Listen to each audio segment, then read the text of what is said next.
Now it's time for some New York Mets baseball talk. Here's Gary Mack bringing you the latest news and analysis from Mets Nation and the world of baseball on another edition of Mets Musings. And hello and welcome to episode number 171 of Mets Musings. Hope everybody had a great week out there. Don't know whether or not you're missing Mets baseball already. I know I am. I'm counting the days till February and pitches and catches, but we're doing a little something different this week on Mets Musings. We brought in some great baseball minds, and we're going to discuss the playoffs now that the League Championship Series is well underway. Well, I mean, about to start, I should say. The playoffs are well underway, and we have the 4 teams left that will be fighting out to go to the World Series. So without further ado, let me introduce my 2 guests for this evening. One is my co-host and my good friend from MLB.com, MLBthisweek.com, I should say, Rich Baxter. Rich, welcome to the show. Thank you very much, Gary, and I wish we were both on MLB.com. Maybe that was just like a Freudian slip or something. Yes, it was. And my other guest is another good friend, Frank Conti of the great 27-Ounce podcast, a brand new podcast that covers minor league baseball, and he's formerly of Marlins Country Radio, and he knows his stuff. So, Frank, welcome to Mets Musings. Thanks for having me. I'm excited to be here and talk some baseball tonight. Well, guys, let's get right into it now. The League Division Series are both over, and we're waiting for tomorrow evening when the League Championship Series starts. And any surprises, any shocking developments happening in the divisional series that you guys noticed at all? Rich, we'll start with you. Well, basically, my picks in the series so far have been eliminated. The Dodgers, number 1, and the Los Angeles Angels. I thought they would go further into this, and obviously they have some MVP candidates on each team, and it just goes to prove that baseball is still a team sport, and though you may have the best players in specific positions like pitching or hitting, like Mike Trout with the Los Angeles Angels, doesn't always carry the day in baseball. It's still very much a team sport. So far, I'm very surprised, but baseball has a way of bringing up its new heroes and rebalancing the balance sheet every now and again, and this is one of those years. And Frank, they talk so much about spending money on the teams, and yet some of these teams that are left standing don't have huge payrolls. No, I'm surprised at the American League. If I said to you guys, hey, the Angels are playing the Royals and Detroit's playing Baltimore, and both of those series are going to be swept, who do you think those 2 people would have been? I don't think you would have picked the Royals and Orioles to do the sweeping. I like the Royals, though. I'm that underdog guy. Grew up a Met fan, covered the Marlins for a little bit, and until I moved over to 27-Ounce. So I like the underdog, and I'm actually glad the Royals are doing it. But if you asked me when it started, I would have said the Angels versus Washington in the Super Bowl. Sorry, I'm already thinking about football, but in the MLB World Series. And of course, when Detroit made that trade to get David Price, and they had the whole 3 Cy Young Award winners, and Oakland made the deal, a couple of deals there to get Lester, and they got Samardzija, and they both look like shoo-ins, and Oakland didn't even they made it to the wild card and got knocked out to Kansas City, and Kansas City in a way is a little scary though, because they look like that Cinderella team that that everything seems to be going their ways. What are you guys' thoughts on that, Frank? Oh, we seem to have lost Frank. Rich? I think he'll sign back into the show, hopefully. But Those maybe I'll pick permanent- up on that question for you. Okay, go right ahead. Well, so far, the KC Royals do appear that they're going to be a Cinderella team. They kind of remind me of the way the Phillies were in 2008 when the Phillies won the World Series. They weren't a powerhouse juggernaut team. They came from behind to win the NL East that year, and they just weren't on the radar with people with picking them in the preseason, as are the Royals. So the Royals have everything to win so far and not a lot to lose. They've made it this far. They certainly have, and really, and Frank is back with us.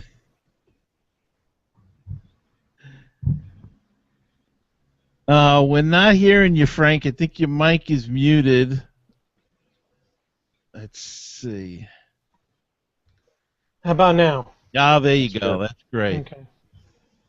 So we were talking about the Kansas City Royals being the Cinderella team with nothing to lose. How do you feel about that?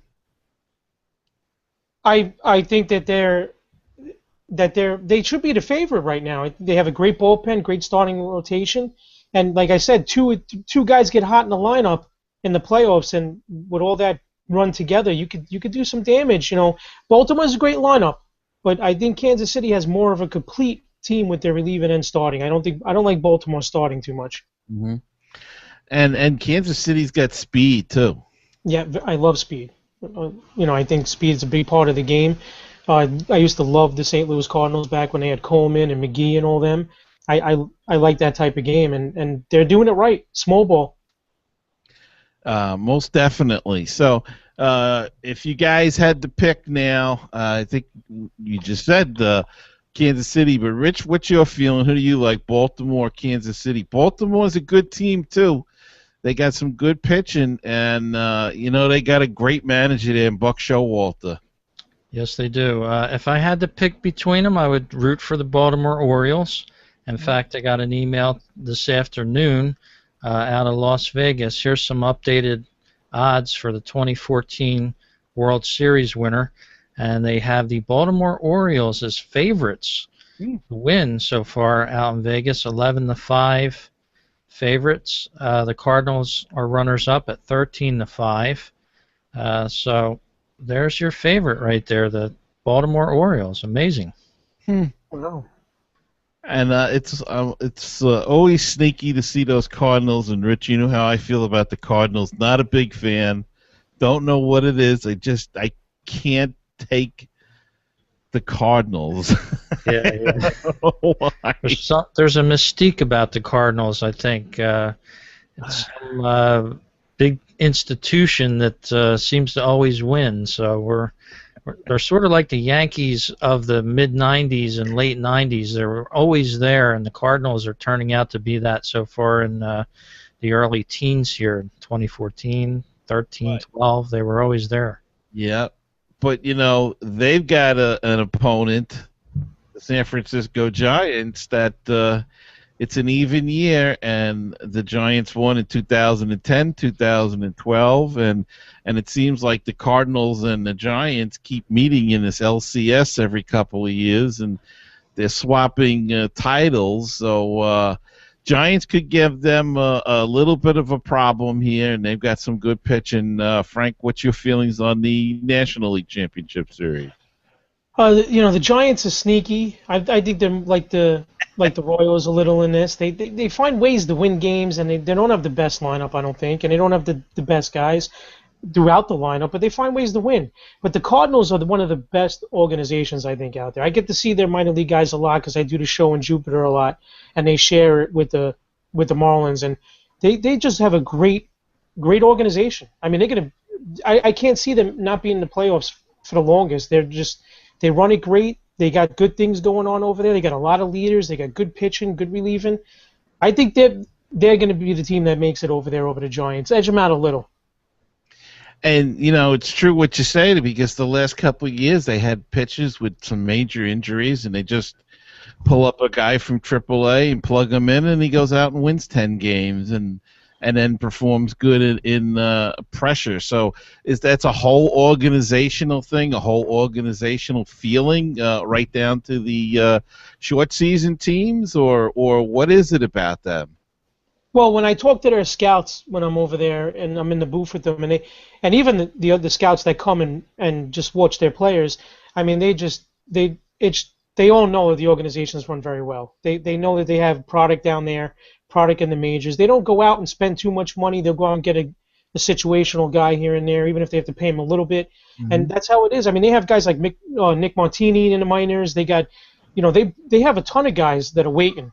So that's why they make those trades that they made. They'll send guys out and they'll put Adams at first. They'll keep Carpenter, and those guys come through and they know what they're doing over there. That's a great. I mean, I wish that teams that I used to like, and still like the Mets and Marlins, ran their organization the way they do, because it's good. Yeah, I gotta give them credit. Like I say, I don't like them, but boy, they do develop some good players. And Rich, they do one thing, and the Giants kind of do this too. That's interesting to me, especially as a Met fan, is that their hitters, they make contact. And how many times have we said on MLB This Week show that if you make contact, things can happen. And they don't strike out a lot. They put the ball in play, and somebody once said, I don't know what the calculation was, but if you put the ball in play, 900 things or whatever can happen. Mm. And most of them not good. Exactly. And in that series, just for you odds followers out there, the Cardinals are the favorite for the whole series. They're at minus 130 out in Vegas. Giants are plus 110. So Vegas is betting on the Cardinals to win that series. And something else strikes me about this series. You can't really name one player that is dominant off of those two teams. One player that really stands out, like a Mike Trout or a Kershaw, somebody like that. So it's two teams that have a lot of great players on it. Like you guys were saying, they get a lot of hits. They play baseball. They're not out for me. They're out for a team. Majority of these players on both teams. So that's what baseball is all about, I think, in the end. Yeah, and I think it's going to set up to be a really good series because, as you say, they both play team ball, no superstars really, and it's going to be an interesting thing to see who the heck comes out on top. But I'm still sticking with those. Hard to go against them Giants, though. That even year thing, it's really that spooks me. That's got me thinking that this could be the year again, and the Royals too. I don't know. I like the Orioles, but boy, the way those Royals just everything seems to fall off of their back. Yeah, that's for sure. And my co-host that does a show called Phillies Talk with me actually had the Orioles and the Giants matched up for the World Series, and he calls it the Orange and Black World Series because both teams have the same color, so that would be interesting. So there is that, and or we could have the what is it, the I-95 or something series if it's Kansas City against St. Louis, and I-10. Wouldn't it be I-10? Maybe I-10, I don't know, but a rematch from 1985. It took a long time, but could possibly be that. So anything else in the division series? What about the performance of the Dodgers and the Angels, the West Coast teams?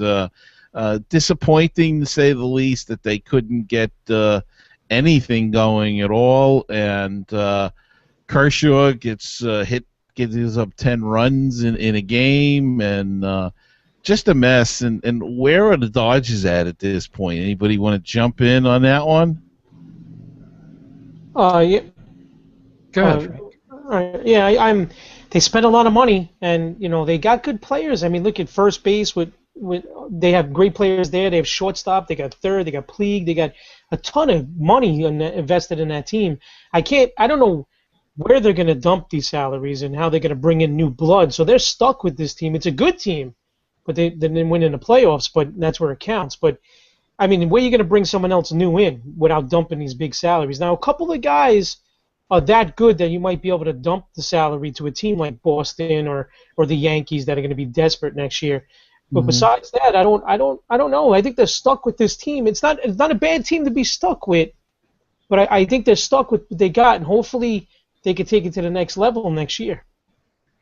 That's for sure. Yeah, I agree with Frank on that. And just to clarify, that would be the I-70 series with St. Louis and Kansas City if it turns out to be that.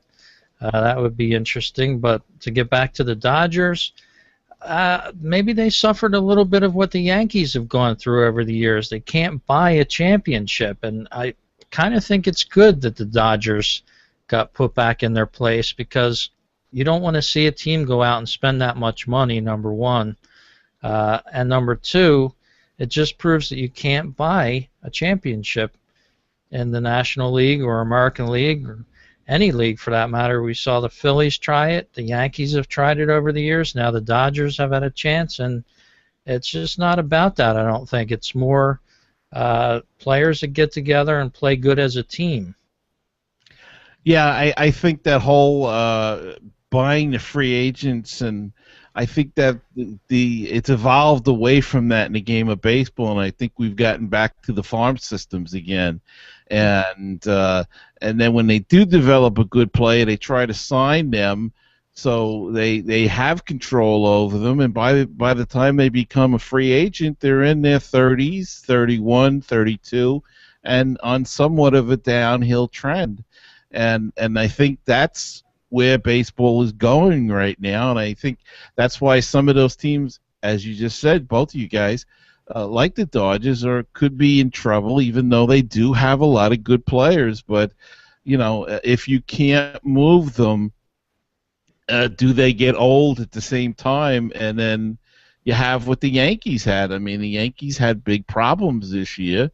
And Joe Girardi did a terrific job keeping them in that pennant race as long as he did. But they're really an old team. I mean, Derek Jeter is not the Derek Jeter of 10 years ago, but they had a 40-year-old shortstop. And it's not going to get any better next year when they're going to have a 40-year-old third baseman coming back who brings a whole lot of baggage in the circus into town with him. And they still have a question of shortstop and second base, and of course they're probably going to try to buy the team to fill in. But I mean, shortstop J.J. Hardy's off the board already today. He signed an extension with Baltimore, so I know a lot of Met fans are sorry to hear that because they're so ready to run Ruben Tejada, a 24-year-old kid, out of town, and I say give him another shot or give Flores a shot, but it's just I don't think the free agent. I think you fill in with free agencies now.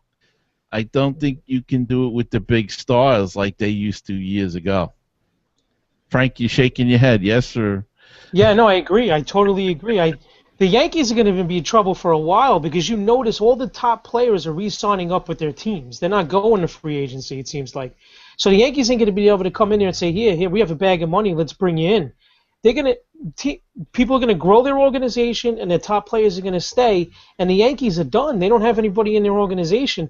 I mean, like you said, there's no shortstop. They need shortstop. I don't even think they have second cover too well. The best player from their minor league system that's playing with them is Gardner. And I mean that's your next Jeter? Is that what you're telling me? Gardner? You're in trouble. I mean, they have McCants, they have Teixeira. I guess he's okay. But if they stay healthy, but they ain't homegrown players. And when the Yankees won their World Series, they didn't buy a team. They had Bernie Williams, they had Posada, they had Jeter, Rivera, Pettit. They brung all those guys up, and they brung in a Paul O'Neill and a Brocious, and that's when they won their World Series. Not when they bought these teams. So, yeah, they're in trouble. Yeah, when they started adding the high-price guys, that's when they started. Yeah, they went to a couple of World Series, but they didn't win them. And they just then, and like Rich said before, the Phillies are in a similar situation, Rich, and they're not moving any of their high-priced talent, or do you think they'll be able to move some of their talent this winter? Well, I think it all comes down to whether or not the Phillies want to pay a substantial portion of the salaries of some of those players, like Ryan Howard. That's been talked about. They want to try to move him. They're going to be responsible for a big payment on their end, and maybe they just want to keep him. It's not been determined yet, but within the next few months we'll know. And as you said, the team has gotten older around them, but the players that were added in combination with them just do not gel together like teams of years ago. And of course, those players are getting older. So it's going to be a few years for the Phillies to rebuild now, and the fans are pretty much aware of that. So I think we're just looking at the future now in Philadelphia.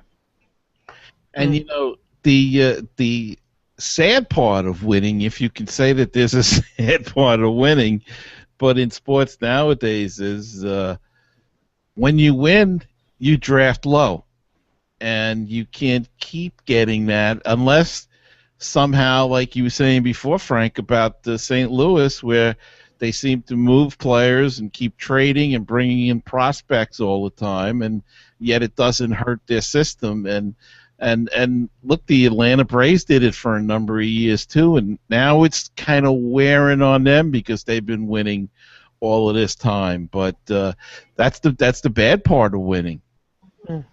Yeah, absolutely. But in baseball, it's a little better than football and basketball because you could get gems in the 38th round. You know, there's always good players around.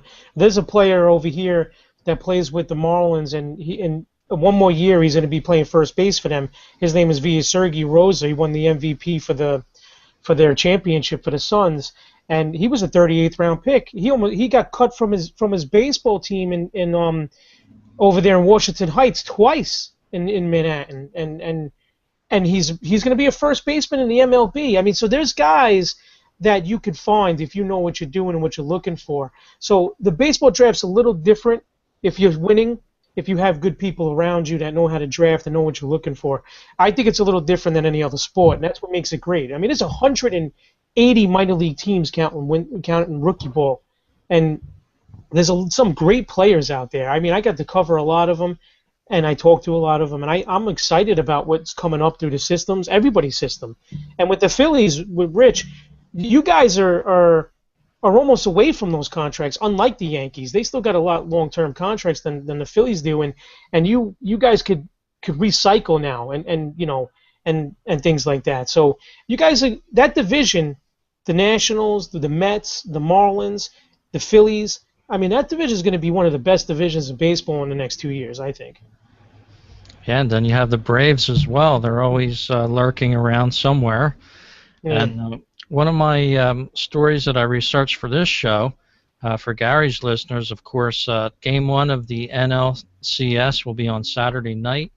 It'll be on Fox, the main network, but they're also going to simulcast another alternate telecast of the same game on Fox Sports 1, and that one's going to have a lot of focus on the sabermetric stats. Right in the broadcast, it's going to be featuring extended replays and statistical analysis of batter-pitcher matchups, umpiring tendencies, all kinds of things like that. So all you stats fans might want to tune in to Fox Sports 1 for Game 1 of the NLCS. It's going to be interesting to see that. Well, that's certainly going to be something different, and I'm not a big sabermetrics guy, Rich, as you know, but I guess there's a certain value to it in small doses, but I still think you need that scout out there. Like Frank, you said, you can still find a gem in the 38th round, but you're not always going to find them with the statistics. You got to get out there and beat the bushes and have a scout that knows what he's doing, that can find a kid like that out there. Yeah. Exactly, like a Mike Trout that's out there somewhere. And, you know, if Mike Trout was drafted by the Phillies, he'd still be in the minor leagues because they hold their players for so long. You'd have to be 24, 25 years old to make it to the majors with the Phillies anymore. that's what kind of organization it turned into. Yeah. No. And Frank, I guess the big question is: there's still rumors that the Marlins may trade Giancarlo Stanton. I don't know whether they're solid rumors or whether just hopeful Met fans or Red Sox fans, because a lot of the stuff seems It's not happening. that It's not he's happening. going to the Red Sox. So No, it's not happening. They're talking contract as we speak. It's not happening. I think they would be silly to trade him to anybody. But then again, you don't know. No, I talked to a couple of guys this week, and I was actually at instructional in Jupiter, and I talked to a bunch of the guys there, and they're already talking. I think 8 to 10 years, 210 million. So it's already so that's what it's. Again, if he's smart, he would take it, because he said something very stupid the other day on live TV. He said that he feels good, his face is back to normal and all that stuff, but he doesn't know how he's going to be, competing anymore. He's still he can't get in the box right now, no live pitching, and he's nervous, and he says he doesn't know what he's going to do when it comes to competing time. You never say that when you're talking $200 million contracts. Right. You say, oh yeah, I could get in the box and hit anybody right now. I'm the same person I was before I got hit. Kind of scares me. I wouldn't offer him a contract this season. I give him the $9 million that he would like, because he wanted 8 from one more an arbitration. Give him 9, make him happy. If he performs the way he did this year, give him the 10 years, $200 million. But they're going to offer it. They're going to give it to him. And one thing about the Marlins, that we're not the Yankees. They're not the Yankees. They're not Boston. If they give him that money and he's not the same person, they're stuck with him unless they could trade him. And who wants him if he's not going to be the same person? Right. And then they can't sign anybody, because you got a guy named Jose Fernandez, you got Azuna, Yelich, Alvarez. They're all free agents at the same time. That's a lot of money to be dishing up when you get 25,000 fans at a stadium. Yeah. He almost reminds me of like a young Ryan Howard. Of course, the Phillies did throw him that big contract, and look what happened with him. And like you said, Frank, you have to. I had said that to somebody too. I said maybe the Mets should go after Stanton at this point, because you wouldn't have to give up as much, perhaps, because you don't know how he's going to be getting into the batter's box. And but I really think that he'll be okay. And if not, somebody might take a chance on him anyway if they tried to move him, because they figure we'll get him into the batter's box, or we'll get him playing good again. And but it is a sticky situation now. For him to make a comment like that is a little shaky. But at least he's being honest, I guess. Yeah, but if I was his agent, I'd be on the phone saying some nasty things to him, because you don't say things like that. And I think he's going to wear a Ryan Howard thing too. We're going to see how that comes into play. Because if he's wearing that, and it might adjust his vision, because at first you're going to see that in the corner of your eye. I don't know. He's talking about wearing something like that. Again, he shattered six places in his face. He had 3 teeth knocked out, 2 of them cut in half, and one shattered, and he had to get all that replaced. So he's thinking about wearing that, and we'll see if that affects him. I don't know how the first year after Howard got that. I don't think he came into the league with that. I didn't really watch him too much, but we'll see what happens. I mean, he has great talent, and he's probably one of the best hitters in the National League. But this is his first year that he did what he was really supposed to do, and now you get hurt and you say things like that. That scares me. If it's my money, I'm scared, but it's not my money. And, if I was the Yankees, if I was a team that could spend money, I'd give him that money, because I could eat that contract if he's batting 260 with 30 home runs. The Marlins can't eat that contract, 260, 30 home runs every year. He has to be 340 home runs, 100-plus RBIs. That's what he needs to be. And the shame of it is that he was healthy for most of the year. He had some pulled muscles the year before, he missed time and things like that. Didn't have anything like that this year, and this had to happen, and really is a shame, because he's one of the great young talents of the game, and you don't want to see anybody get hurt like that. And go ahead, Frank. Yeah, I mean, this would have been his first full season if he didn't get hit with a pitch. It would have been his first out of the four. So I mean, that said something as he gets older. I think Reyes had that issue in the beginning too when he came up. He finally had when he put full seasons together. He was phenomenal. Now the only good thing for the Marlins fans that they could be happy about is that they didn't have Jose and they didn't, and they were still in it to the end. And when they lost Giancarlo, it fell apart. But if they had both of them all year, this could have been a different season for them. But again, I say to the Marlins fans all the time, you're going to have to fight the Mets for that division because both of them are going to be really good in the future. The Mets have, they have Harvey coming back. They have some great talent over there. I love William Flores. I love him. He's one of my favorite guys to watch play. I think they should give him a shot at short. They got some great play. Lucas Duba really had a phenomenal season. That team, I think the guy that's playing in Baltimore right now in their outfield or DH, wherever they're playing him, if the Mets could swoop him away because he's a free agent, he only signed a one-year deal, and put him in that outfield and Wright comes back to 100%, Mets are going to make a little run next year. Mm-hmm. I think they will. I think they're going to be in it at least with the pitching, and they have to find a leadoff hitter. But other than that, Lagares. What about Lagares? Any leadoff hitter? Well, Lagares, yeah, you got to keep him healthy for the whole year. That's the only thing with him. He can hit. I like Dendecker. I like Dendecker leading off, playing left field even. I think he can hit 280 and steal you some bases and take sort of like a page out of the Kansas City Royals book and put some speed up there between him and Lagares, and then you're going to Wright, who's pretty good, and then you got Duda. It could be pretty good, and with the pitching, it'll be phenomenal. And as you say, that's an interesting division because you've got a couple of teams on the rise. You got the Phillies rebuilding, who could be good in a couple of years, and Washington could be going down. Their window of opportunity to win is going to start closing soon, and has the winning hurt them? How is their farm system? Are they going to be able to bring pitchers in? And it still comes down to pitching, and we'll see how it all affects them. Now, we've had some managers fired already this season, and do we think that Don Mattingly, does he survive? Is he going to be back next year with the Dodgers, or is he going to be the scapegoat for these last couple of years, the failures in the playoffs? I don't think he'll be fired. I think Ned Colletti may be fired, similar to Ruben Amaro with the Phillies. They went out there and spent a ton of money. I believe each get this year, 2015. If they don't prove themselves this year, they could be looking for a new job. That's a tough one. I mean, I just think it's weird that Mattingly was the manager over there as it was. I thought he would have, he's a Yankee in my mind, but I don't know. It's a tough one because you put that product on the field and you're that good going into the playoffs and you don't pull it together.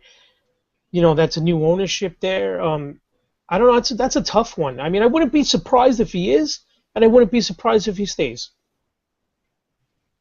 Yeah, either way. I mean, as you said, they put the good players. They got the players there. They just didn't come through at the one time. But, if you're an owner, you still got to be happy because you made the playoffs. You got the extra dates. You're packing the house every night. You've got the third oldest ballpark in the major leagues, and yet it looks brand new. They're constantly fixing it. They did a big renovation on it, so but it'll be interesting to see what they do. And any other predictions for any of the other managers? We have the Rangers job open, and the Diamondbacks job is open. Any ideas who might get those?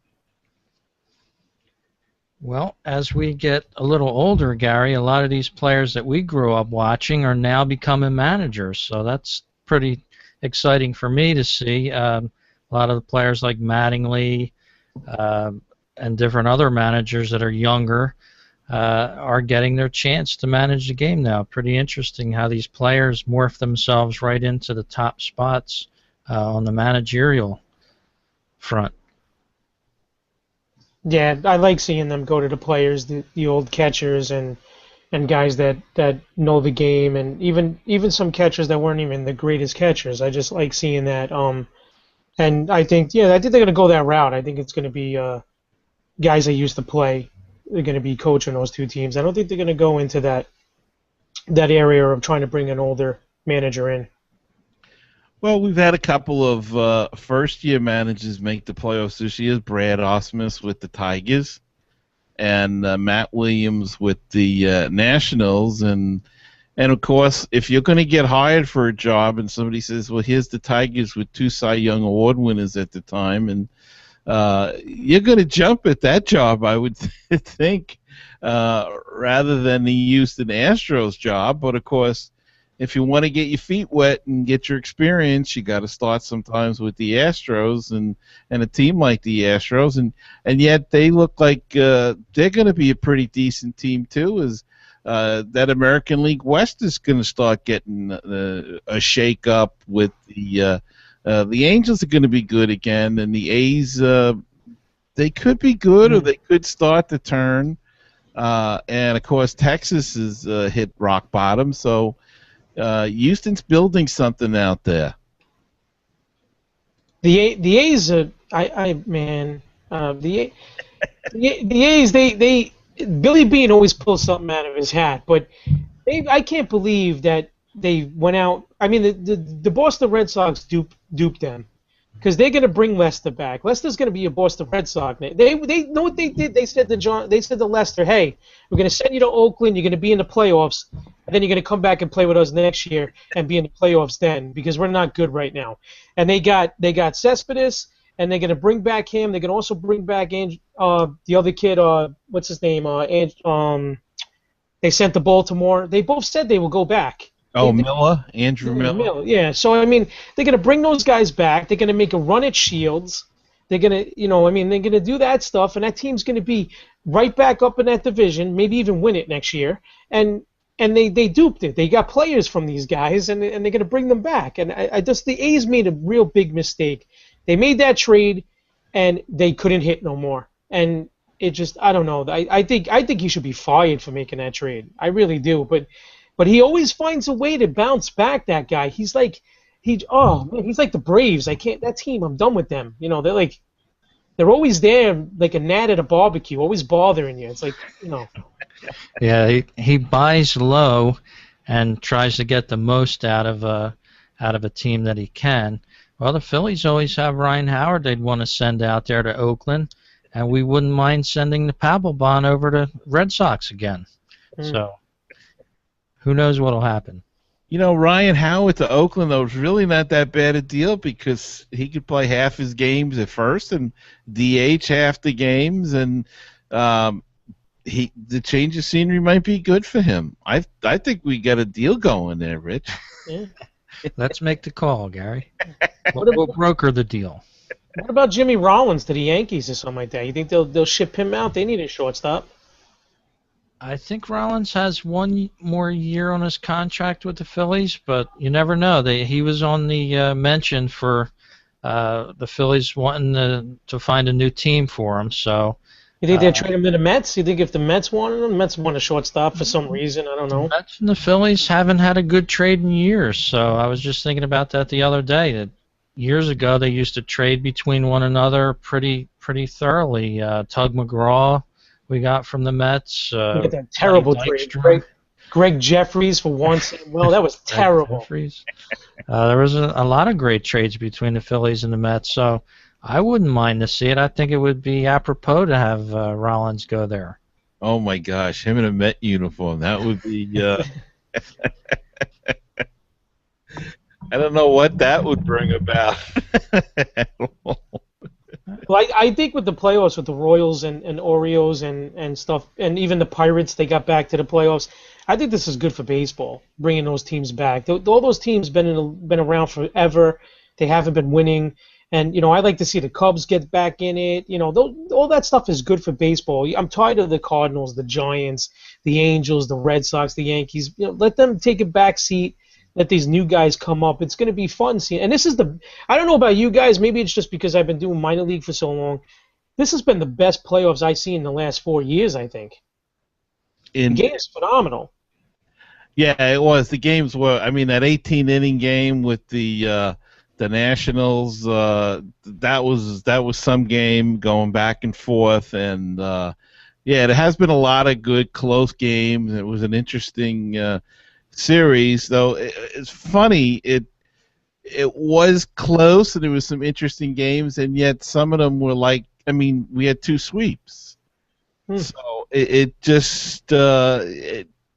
Almost kind of in dichotomy to one another. That how could they be close and interesting, and yet one team dominated, or a couple of teams dominated so much. But the games were tight, and a lot of good pitching. And a few years ago we said there was a dearth of pitching, and now that seems to be swung over to the other side. There seems to be all good pitching, and we're starting to see the offensive numbers drop and a dearth of offense. So now, especially talking as a Mets, they're drafting more, hitters now and offensive players rather than pitching, which was always their strong suit. So it's interesting the way the ebb and flow of the whole game goes. Yeah, it's almost like a tide. When it's running in, everybody loves it. They're riding on the waves, and that's what I've seen in Philadelphia.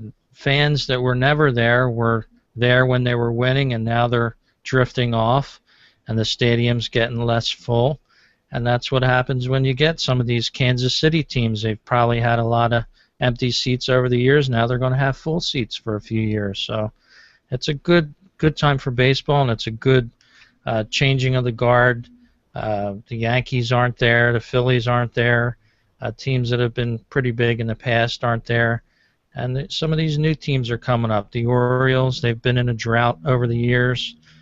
Certainly the Royals, and the Nationals, if they had made it, they would have been a Cinderella type of story, but they didn't, so maybe next year for them.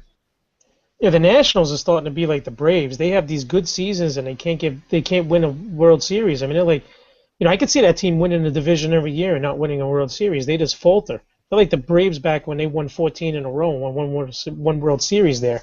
I mean, that team is that. I thought that team was the best team in the playoffs, all around, pitching, relieving, hitting, and they did nothing. I mean, I don't know. That team is a little.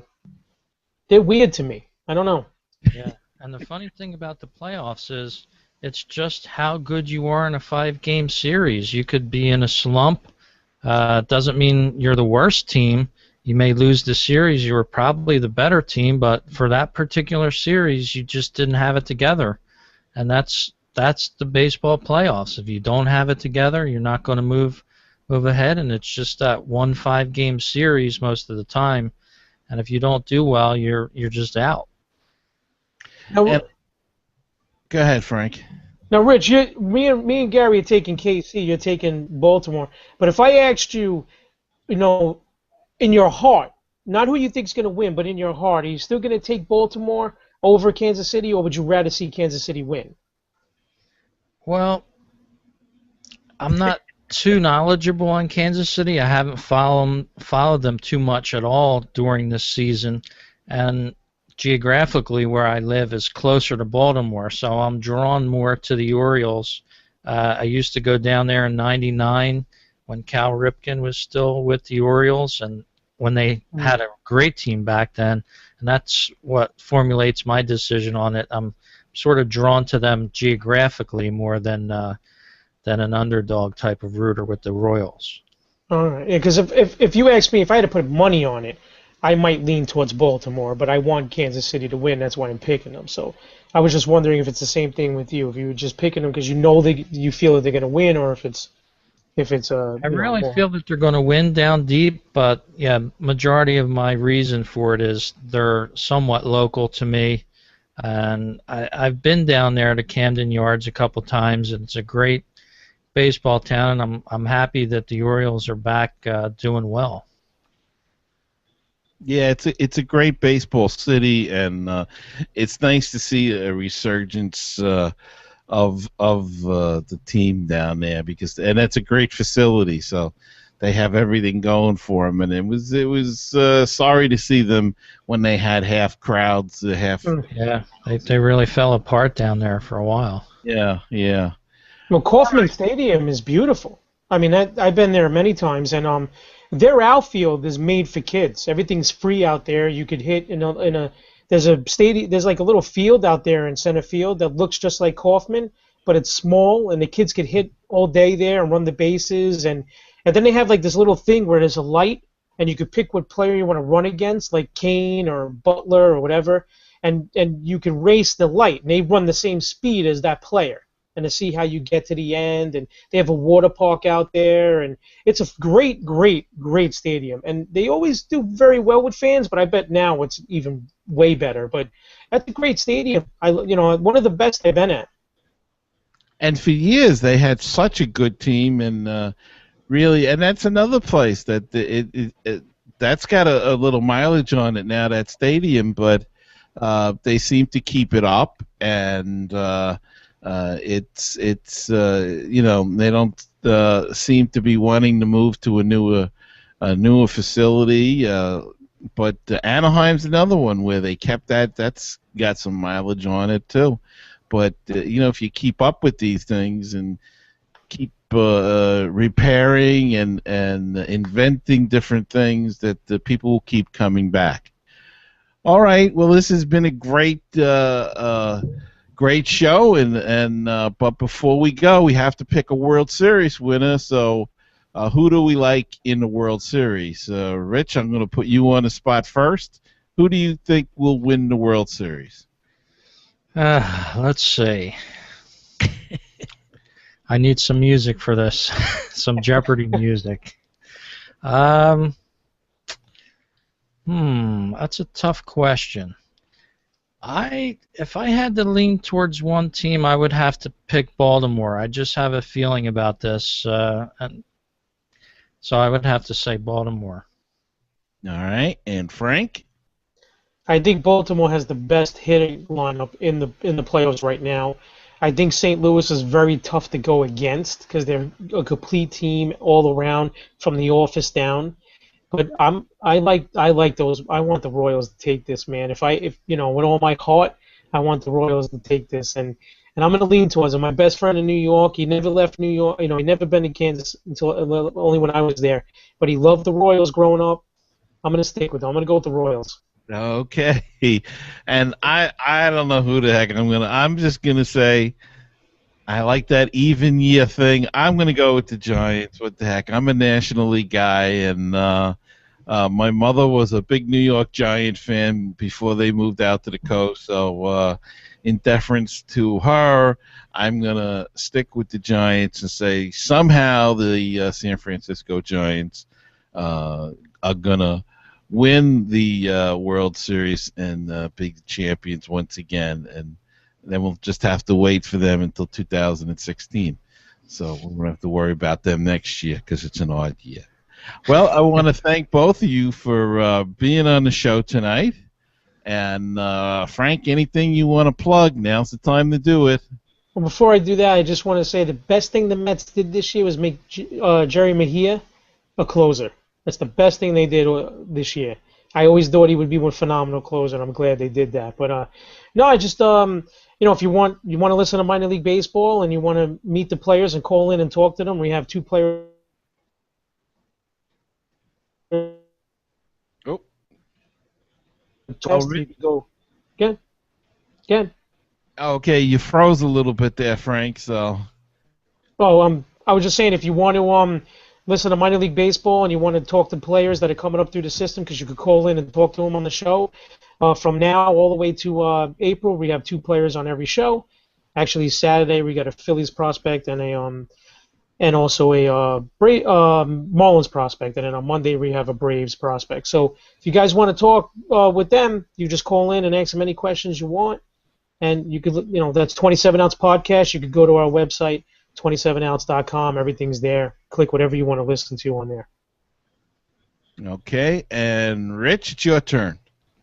I do Phillies Talk podcast year round with a co-host of mine. You can find the show at fightinphillies.com.